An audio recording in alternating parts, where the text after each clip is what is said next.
I'm Brenda Kelly. Today is the 21st of June 2013. We saw a broad-based sell-off in the European markets yesterday, with the mining sector being a very big key casualty there.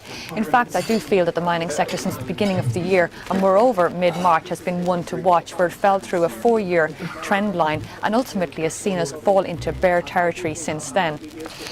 Now today we have seen a little bit of a bounce in the mining sector, with some of the key names like Rio Tinto and BHP Billiton catching a bounce on some bargain hunting. But if you look towards China, which has seen manufacturing decline substantially and also seen forecasts for growth being downgraded quite substantially as well by a number of key central banks, you do have to wonder whether or not there is a good outlook for the mining sector. Add to that the fact that the precious metal sector is falling below some key support levels. We've seen gold fall below the $1,300 per ounce. We've seen silver below the $20 per ounce as well. And at this particular point in time, you have to wonder if production costs will stack up against the price of the actual product. With that in mind, it's difficult to find which particular mining stock would be a good one to buy into if we are going to take advantage of any longer term bounce. So I do feel that you need to find diversification in the mining sector, and those that concentrate solely on the likes of gold and silver are more than likely going to be out of favour for a little while, certainly as long as inflation remains as steady as it actually is. If we do see hyperinflation, which I don't see is going to happen anytime soon, then obviously those could be the ones to watch.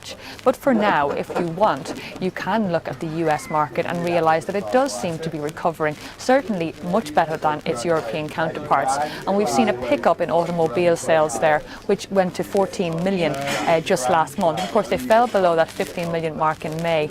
But if you look towards some of the more diversified gold mining or mining companies in general, you should look towards palladium and platinum, those who have an exposure to that particular product, because they will tend to do well out of the auto industry in US.